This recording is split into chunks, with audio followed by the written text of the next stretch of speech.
یہ 5 جیمیں جو ہیں یہ اس کو کھا گئی ہیں ملک کو، اور اگر اس 5 جیموں کا کوئی بھی کمبینیشن آئے گا تو مسئلہ تو وہیں کا وہیں رہے گا، حل نہیں ہوگا۔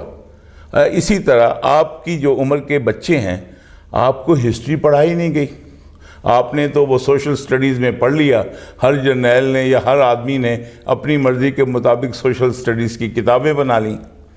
آپ کی عمر کے بچوں کو دیکھیے نا، آپ کی، میں کہتا ہوں جو بچے لیٹ سے ایون 71 میں بھی پیدا ہوئے، وہ بھی ہوش سنبھالتے سنبھالتے ان کو ٹین ایجر ہوتے ہوتے ان کو 10-12 سال لگ گئے۔ 3 شخصیات بیٹے، 3 شخصیات جو ہیں وہ بچوں کی گرومنگ کرتی ہیں، ماں باپ، استاد اور مولوی، اور تینوں ہی بے ایمان ہیں۔ یہ سارے جو ہیں ایمانداری کے دعوے کرنے والے۔ اچھا سر، اب یہ دیکھیے، یا تو مجھے یہ جو ہے یہ تینوں بے ایمان ہیں، آپ کہیں گے جی یہ تو ہو گیا استاد اور مولوی کا کہہ دیا، ماں باپ کیسے بے ایمان؟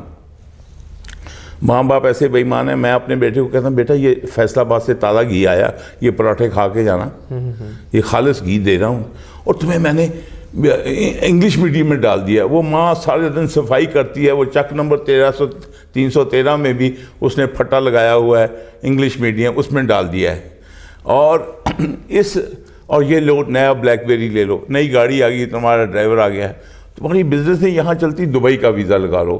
اور یار اگر وہاں پہ بھی نہیں خوش تو تمہارا کزن جو ہے وہ کینیڈین نیشنلٹی لے چکا، تمہیں نیشنلٹی لے دیتے ہیں۔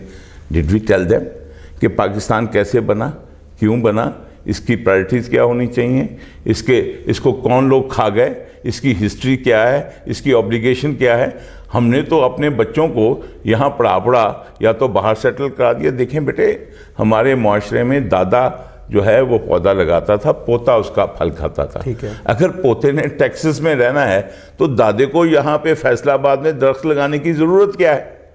تو 3 ہستیاں میں بات، تو ماں باپ کا یہ رول جو تھا بے ایمانی۔ ٹھیک ہے، استاد پہ آ جاؤ۔ استاد نے کہا او بیٹے تنویر ادھر آؤ، اور تم نے نہیں پاس ہونا، تم پاس ہو ہی نہیں سکتے جب تک تم رانا اکیڈمی میں نہیں آؤ گے۔ اگر رانا اکیڈمی میں آؤ گے تو چانس ہے تمہارے پاس ہونے کا، ورنہ تم نہیں پاس ہوتے۔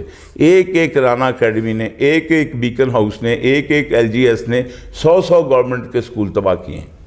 کیونکہ میں ٹاٹ پہ بیٹھ کے پڑھ کے اگر 3 سٹار جنرل بن سکتا ہوں، میں سفیر بن سکتا ہوں، جو ہے ٹیونس میں سفیر رہا، میں یاسر عرفات کے ساتھ سفیر رہا، تو مجھے بتائیے میرے جیسے اور بچے جو میرے ساتھ ڈرائیور کا بچہ تھا، میرے ساتھ ریلوے کا بچہ تھا، یارڈ کے اس کا فورمین کا بچہ تھا، میرے ساتھ بزنس مین کا بچہ تھا، میرے ساتھ جو ایک ٹائکون تھا اس کا بچہ تھا، تو ہم میں ایک سوسائٹی اور قوم بن رہی تھی۔ ہم نے اس کی کمپارٹمنٹیشن کر کے on the basis of your wealth ہم نے اس قوم کو فردر تقسیم کر دیا ہے۔ ہم پہلے تو گوروں کے غلام تھے، اب کالے گوروں کے غلام بن گئے ہیں۔ اب ممی ڈیڈی گروپ اتنے بن گئے ہیں کہ ان کو پتہ ہی نہیں ہے۔ ایک آپ مجھے بتائیے کہ آج ایک میں جو بتا رہا ہوں جس انسٹیٹیوشنز کے میں نے نام لیے ہیں، انہوں نے 100 سکول ہمارے ماسٹروں نے اگر ہمارے سے فیس لیے بغیر ہماری ٹیوشن کرتے تھے، ہمیں اچھے نمبروں سے پاس کراتے تھے، محنت کرتے تھے، بجائے اس کلچر کو ہم اسٹرینتھن کرتے، ہم نے اس کلچر کو آج غریب کا بچہ سرکاری اسکول جہاں بھینسیں بندھی ہوئی ہوتی ہیں، آپ جتنے مرضی نعرے لگا لیں، لیکن کیا آپ یہ سارے بیکن ہاؤس بند کریں گے، یہ LGS بند کریں گے؟ ہمارا اگر تحریک انصاف کہتی ہے کہ 1 ٹائپ آف ایجوکیشن، تو پھر کیا بنے گا؟ ان لوگوں کا کیا بنے گا؟ کیا یہ ابینڈن کریں گے یا آپ نیشنلائز کریں گے ان سب چیزوں کو؟ یہ تو آپ بہتر سمجھتے ہیں نا۔ میں نہیں بہتر سمجھتا ہوں۔ ایجوکیشن کی پالیسی کیا ہے؟ میں نہیں، ایجوکیشن کا جو ہے ہمارے وہ رفاقت صاحب ہیں، اپنا کیا عباسی صاحب، صداقت صاحب، آپ ان سے پوچھیں کہ ان سکولوں کا کیا بنے گا، کیونکہ میرے نزدیک تو سر کیا یہ پھر پاکستان تحریک انصاف کے نعرے ہی ہیں بس؟ پھر نہیں، نعرے ابھی دیکھیے نا، ابھی پتہ چلے گا نا۔ دیکھیے ہاتھ کنگن کو آرسی کیا، پتہ تو تب چلے گا کہ جب مجھے موقع ملتا ہے۔ آپ دیکھیں the proof of putting is in eating it. تو ابھی تو میں آپ کو پالیسیز کی بات کر رہا ہوں نا، لیکن یہ پالیسیز جو ہیں یہ کانفلکٹ ہے اس میں۔ اگر میں جس چیز کو رن کر رہا ہوں، اگر ایک مافیا کا میں باس ہوں اور اسی مافیا کو آپ نے توڑنا ہے، تو آپ میں کتنے عثمان غنی پیدا ہو جائیں گے. آپ آج تک آپ دیکھیے کتابیں تو سب سے بڑی اچھی چیزیں ہوتی ہیں. مجھے بتائیے کہ ام الکتاب جو ہے قرآن کریم سے بڑھ کے کوئی اچھی کتاب ہے؟ تو کیا ہم نے اس کو مان لیا؟ یا جو ہے، اور اگر آپ مجھے لیڈر کی بات کریں تو میرا لیڈر جو ہے وہ تو سرور کائنات کی شکل میں جو اللہ نے مجھے دے دیا ہے، میں تو اس کو لیڈر سمجھتا ہوں. تو کیا آپ نے ان کے کہنے کی جو ہے ان سے بڑھ کے تو کوئی نہیں ہو سکتا ہے نا، یا ان سے بڑھ کے کوئی اور پرفیکٹ ہو سکتا ہے؟ تو ان کا کہنا مان لیا. ٹھیک. آپ لوگ انریلسٹک باتیں کرتے ہیں.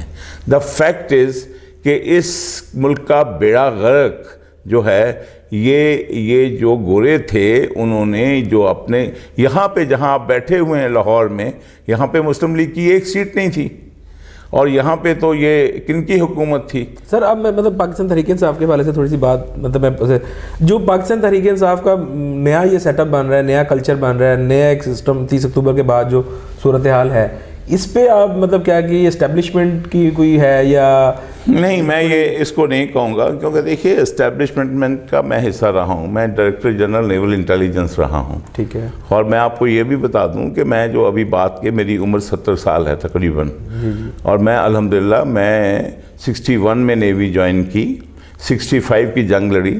دوارکا میں اگر محمود غزنوی نے 17 حملے کیے تو 18ویں میں شامل تھا. 71 کی وار میں یہ چھوٹی سی جو مجٹ سبمرین پڑی ہے فورٹریس اسٹیڈیم میں نے اس کو کمانڈ کیا. اس کے بعد میں 97 میں ریٹائر ہوا. I went as ambassador. Tunes میں ایمبیسڈر تھا، یاسر عرفات کے ساتھ ایمبیسڈر تھا. اور 12 اکتوبر کو جب یہاں پہ پرویز مشرف نے ٹیک اوور کیا تو I was sitting ambassador in Tunis. اس نے 13 کو سارے ایمبیسڈر فارغ کر دیے. 14 تاریخ کو اپنے پیٹی بند بھائی جو تھے ایڈمرل اور ایئر مارشل اور جنرلز اور جو فورن آفس کے جو تھے بیوروکریٹ، ان کو دوبارہ انہوں نے ریہیبلیٹیٹ کر دیا. الحمدللہ میں تو دوبارہ مزے لیتا رہتا. اسٹیبلشمنٹ کے حوالے سے پوچھوں گا. نہیں میں مجھے یہ اس کو کمپلیٹ کرنے دیجئے. تو اگر میں اسٹیبلشمنٹ کو یا یہ ہے، دیکھیے میں نے اس وقت 12 اکتوبر کو مجھے یہ فارغ کرتا ہے، 14 کو ری اپوائنٹ ہوتا ہوں میں 16 اکتوبر کو جو خط لکھتا ہوں پرویز مشرف کو، let that also come on record. I wrote to him as ambassador from Tunis on embassy letter pad. I write to General Musharraf, my dear General, Assalamu alaikum, and the date is 16th October 99. My dear General, Assalamu alaikum. I hope my letter finds you in best of health. I will not congratulate you on assumption of your new office because this calls for prayers and not felicitations. Mera second sentence tha, remember, I said no matter how sincere we are, the history will judge us by its own yardstick. And my closing sentence was, Musharraf, remember, a child born outside the wedlock never enjoys legitimacy and we are no Christ. آپ مجھے بتائیے کہ میرا vision درست تھا یا ان لوگوں کا درست تھا جنہوں نے اس کو مٹھائیاں بانٹی، گلے میں ہار ڈالے یا اس کے ساتھ بیٹھ گئے؟ آپ مجھے بتائیے. ابھی تو آپ اگر اس کا ویژن درست تھا تو پھر مجھے آؤٹ ہو جانا چاہیے تھا ابھی تک. پھر Musharraf should have been in and I should have been out. اللہ کے فضل سے میں تو بیٹھا ہوا ہوں. تو جو اسٹیبلشمنٹ کی بات کرتے ہیں میں اس پہ آتا ہوں. آپ لوگوں کو میں نے یہ پہلے سے بتا دیا ہے کہ ہمارے پاکستانیوں کے دماغ میں نے جو پہلے بات کر رہا تھا اس کا جواب اس میں شامل تھا. میں نے کہا پہلے ماں باپ نے نہیں رول ادا کیا، استاد نے نہیں کیا، اور مولوی کو تو ایک JCO چھتر لگا جائے تو وہ اگلے 12 سال طوطے کی طرح رٹتا رہتا ہے کہ اگر کھوتا بھی فوجی وردی پہن لے تو وہ خالد بن ولید ہے، خالد بن ولید ہے، خالد بن ولید ہے. اور خالد بن ولید کی جو ہے وہ ہمارا اسلامی جرنیل ہے، ہم نے صرف ہاتھ رکھ کے اس کو سلام کرنا ہے اور کچھ نہیں کہنا. اور ویسے بھی یہ کلچر جو ہے، جب یہاں پہ ایک بیٹا جاتا ہے فوج میں، اسٹیبلشمنٹ میں، چاہے وہ فوجی ہو یا سمرین ہو، تو ماں کہتی ہے کاکا حاکم دی گاڑی تو گھوڑے دی پچھاڑی تو بچی. So you are talking. اگر حاکم ہی گھوڑے پہ بیٹھا ہو تو حاکم اگر گھوڑے پھر ڈبل بچو، پھر نظر ہی نہ